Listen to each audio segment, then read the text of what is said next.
Good morning, everybody. This is Dr. Rhonda Farrell, the CEO of Global Innovation Strategies, bringing you the Thrive Challenge for this week, our way to help you scale to 7 figures and beyond. What we're looking at today is the balanced portfolio approach.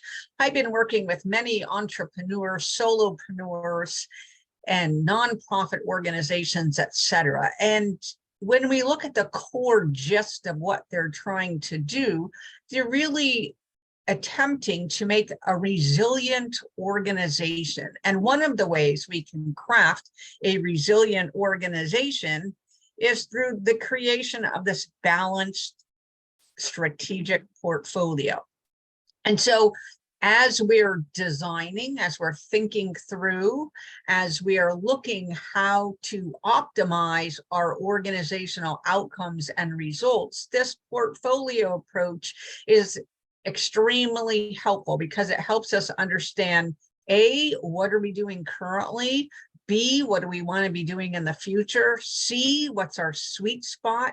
D, what could we potentially delegate, i.e. create a partner, create a 1099 relationship, get an employee, etc., to deliver for us? Or how do we need to shift to ultimately optimize our results and outcomes? So today we start through looking and beginning with the end in mind. And one of the first things we wish to do is look at the long-term results or outcomes that you want to be achieving. If you're not here yet, or you don't have that, or you have somewhat older information, not a problem.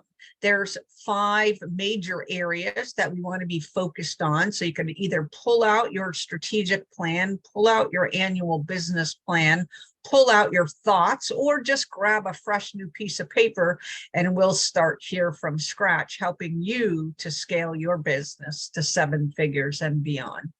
Again, the first step is examining and envisioning what's in the realm of possible for you. What do you have a hunger for in your belly? What's a fire in your belly? Is it about the impact you want to have across the globe? Is it about the impact that you want to have within your local community? Is it about the revenues that you want to generate? You are all about clarity, alignment, and performance from a monetary, fiscal efficiency, revenue maximization standpoint, and that's fine. We just need to understand what's driving you. And it doesn't have to just be one thing. It can be both of them in parallel, and we create offerings that will allow you to achieve both. So typically we're looking at impact that you want to be having through the release of your products and or services and or IP and thought leadership, and the revenues you want to be deriving from such. We don't want to look at all of the different slices of the pie at this point. What we want to be looking at is your vision in aggregate. So for us, at the end of 2023, at the end of 2024, at the end of 2025, if you're a real long-term, long-range planner, take it out to 2030. But I focused on 1 year, 3 year, maybe 5 years, especially if you're in your early stages, maybe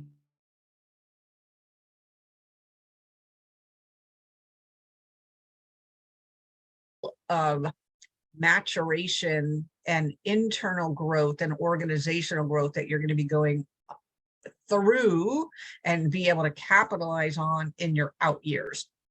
So again, long-term results, we want to be quantifying it from a prospect of impact and revenues. Then we want to be examining what is our margins, right? So as we look at those long-term results, what is the profitability, the aggregate profitability that we want to create for our organizations across our product and solution sets? We're not slicing and dicing each thing. We're just thinking about this from an aggregate perspective so we can reverse engineer backwards to get you where you stated you wanted to be at that end of that annual cycle. Then we also want to be looking at growth. There is growth in your market. There is growth in your particular segment for new innovations. And there's, as well as perhaps you have a community and you need and want member growth, brand growth, etc. So growth is a multifaceted animal in this case, but you envision what growth means to you at this stage in your business formation and or maturation. And then most importantly is, what is the populations that you want to be serving? We have a lot of conversation around target market, most desirable client, etc. And so if you can articulate the attributes of whom the populations you want to be serving, again, then we reverse engineer back into you being able to identify, engage, collaborate, and ultimately serve them with in some way, shape, or form. The next part of our balanced strategic portfolio is really this delineation between active revenue streams and passive revenue streams. I want to make a statement in here that you can have a balanced portfolio approach for your entire life. And that's not the scope of today's conversation. The scope of today's conversation is for one or more of the entities that you're running, right? So I would highly suggest you have this balanced portfolio approach for your life. What are your different revenue streams going to be across? And then what is that ultimately going to help you optimize from a life outcomes perspective? But today we're focused on the businesses or organizations that you are in charge of leading, growing, it's making successful, etc. So we're going to have two, an active set of revenue streams and a passive set of revenue streams within our portfolio. Sometimes I think the normal ratio, if you will, is 1 to 2 active revenue streams equal to 1 passive revenue streams, because they can be interrelated. So 1 to 2 active revenue streams is mapped to at least 1 passive revenue stream, potentially more. And why do we do this? Because you can only scale so far until you reach a point where you hit the performance wall, and then you need to find more resources to help you scale to the next level. Oftentimes going through this balanced portfolio planning approach will help you understand where you're going to need those resources next, so that you don't have to hit the wall, so that you can find the perfect partner or delegate before you have to experience some of the challenges that go through scaling past your capacity. So again, on the active revenue streams in our balanced portfolio approach, we're going to be looking at the products, the actual products that you design and create and field, whatever type of product that is. What we want you to do is we want you to enumerate them in some way, shape, or form. We want you to put the total amount of revenue that you're currently generating from each of those products, and we want you to enumerate the amount of margin that you're generating from each and every one of those revenue sources. From a services standpoint, we look at perhaps there's workshops that you're offering, perhaps there's classes that you're offering, perhaps you're doing accountability or functional or growth related mentoring. Perhaps you're doing ideation on the products that that organization, that client, that customer can potentially bring to its customers and clients. And then there's consulting services. How are you enabling their organization to move further, faster in some way, shape, or form? So active revenue streams, products, and or services. We want your current amount of revenues you're generating. We want the current amount of margins that you're generating from each of those. So it could be a short list, a long list, but we want you to identify with clarity each and every single one of those, because when we go to downstream optimization activities, we're going to look at where are you hitting it out of the park, where are you hitting your baseline, and where are you underperforming across those product and services suite, at least according to your initial stake in the ground from a planning perspective. And then we're going to look at how can we harness that information to optimize. So again, products and or services, what is the revenues, what's the actually two in that category, what's the percentage of revenues you want to be deriving from that product and or service, and then what's the margins. Then we look at the passive revenue streams, and this is where a lot of people aren't necessarily at yet, or they started in the passive revenue stream and they don't have any active to be able to tie or bolster the value proposition to. So we really want to create this balanced approach, build and reuse a passive revenue stream, build once, reuse often, a passive revenue stream to adjunctly add value to an active revenue stream, or to create one or more of the steps in your service delivery and fulfillment funnel in the long term. So what can we do here? We can do thought leadership. We can create blogs, we can create articles, we can create white papers, we can publish them in different forces, we can, different forums, we can publish them as a paid subscription in a member-only journal, etc. Right? So that the most important thing is, how are you building your brand around the products and or services that you offer, and how are you reaching the populations that you stated you wanted to serve in step one? Okay, so we're creating greater clarity, and we're making sure we have alignment with the core populations that we stated we wanted to serve.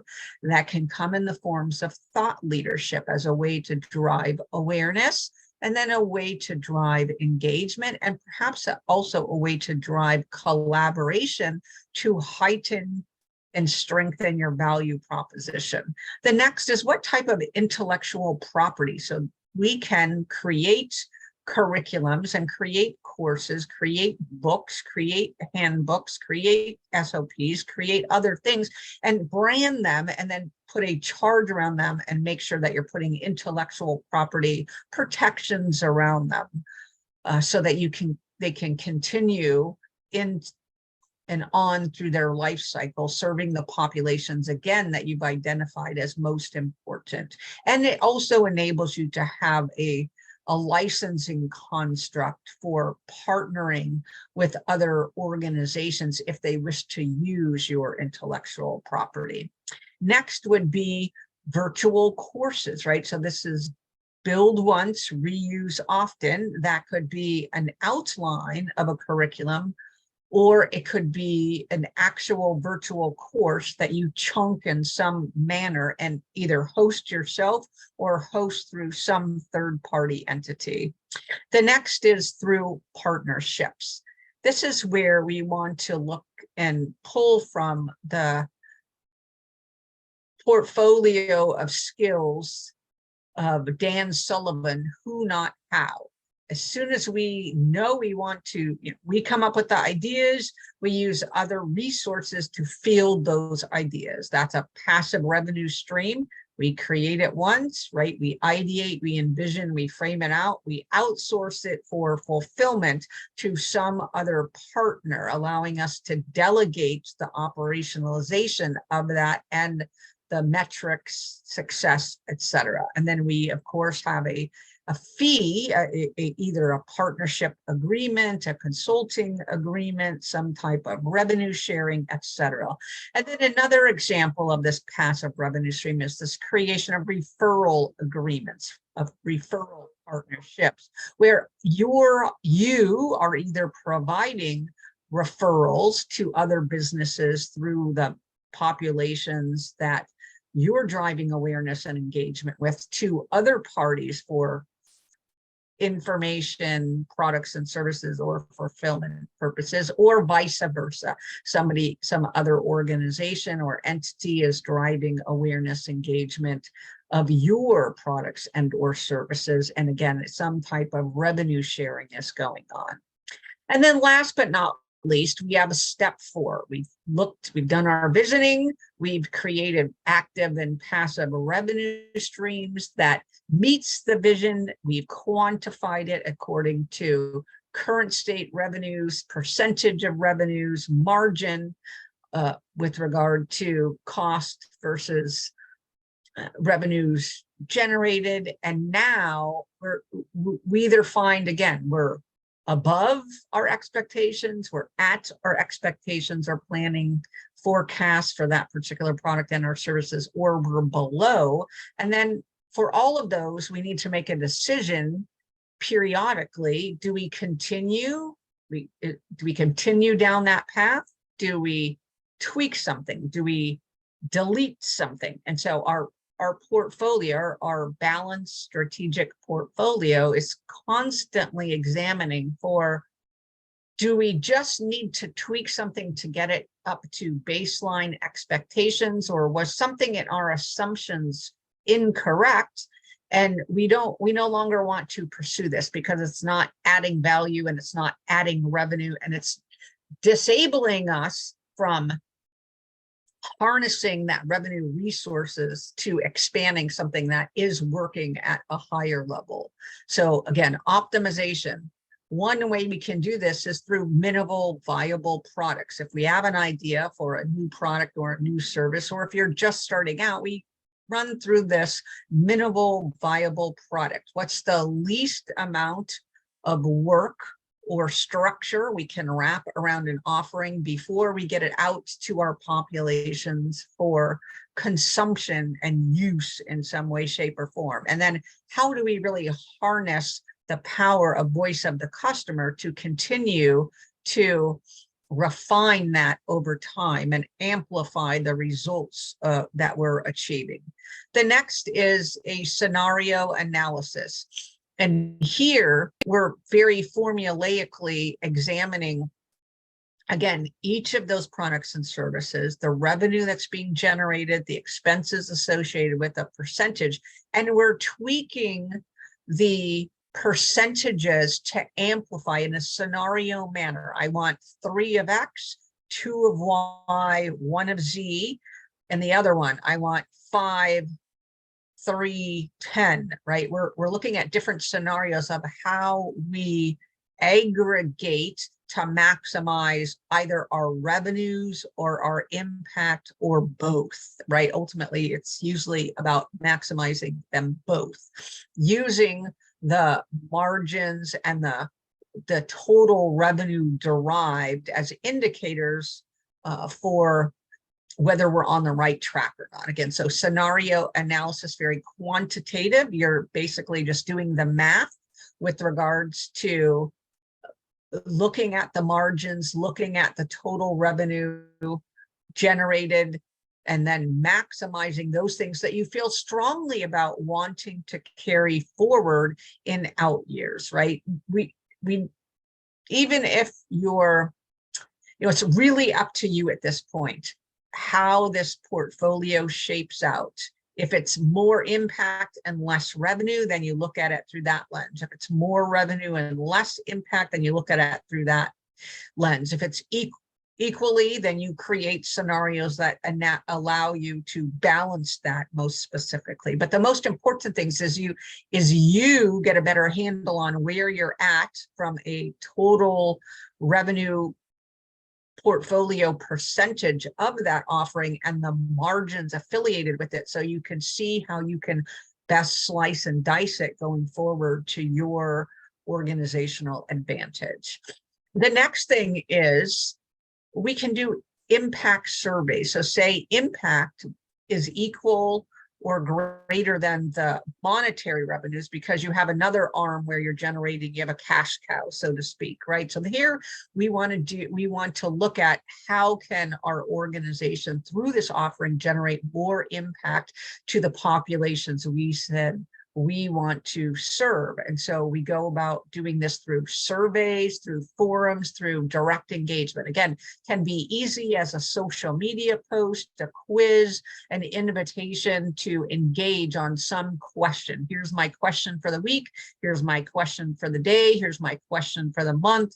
You know, stakeholders, I'd love to hear your perspective. You're outside of the normal populations I serve, or you're right in my populations I serve sweet spot. I want to gain more information as to how you would value X or Y or Z, right? So impact surveys to enable you to generate greater going forward, greater amounts going forward. And we have a referral network. So who do we know in our network that would perhaps be our advocate, our champion? Again, it's a way of partnering to help drive awareness and engagement of your activities. It gives you your organization and the work that you do veracity. It also drives greater awareness, global awareness, if that's what you're seeking. And it helps you strategically think through where are the aggregation points for the populations I want to serve? Where are they upstream? Where are they downstream of me serving them? How can I potentially partner or gain access to a champion and advocate for a referral perspective and do that once and be able to reach many? So again, it's looking at how your favored populations are served upstream and downstream for your organizational services, and then engaging the willing to be a part of your referral network. Again, this may be some type of revenue share or some really tit for tat, if you will, type of exchange for goods or value. It's really up to you how you construct that. It's more important that you have them in place to amplify your results and outcomes going forward, because they can be your voice, they can add veracity, they can strengthen your brand, and they can help you drive ongoing business. Again, the same with brand recognition. If you have the champions and the advocates, brand recognition will be expanded through their actions, but there's also things we need to be thinking about, especially if you're moving from a local through heightened levels of domestic and into global markets with your products or services. You have to choose what you want to be known for. You want to look at the channels that are in use by the populations you want to serve. You want to examine your budget with regard to activities and actions in this area. Publicity, marketing, advertising, social media, again, referrals, partnerships, etc., to heighten your brand recognition at whatever level, local, domestic, global, that's most important to you at this stage of your maturation and growth. So again, balanced strategic portfolio approach. Envision the outcomes you want to be achieving 1 year, 3 year, 5 years out. Small and solopreneurs, entrepreneurs, small, maybe 1 to 3 years. Then we look at plotting and enumerating every active revenue stream, every passive revenue stream, the actual revenues that are being generated, the percentage of total revenues applied to that particular offering, and the amount of margins that we're producing from that in aggregate. Then we look at, am I over, am I at, am I under?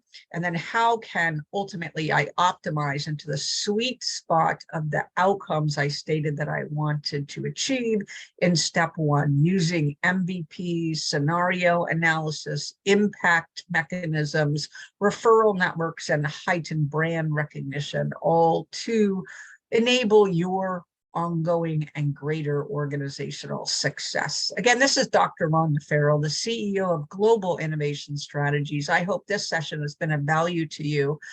Please connect with me at CEO@GBLINNOV.com if we can help you create a balanced portfolio to enable your organization to go further faster on your journey to 7 figures plus success.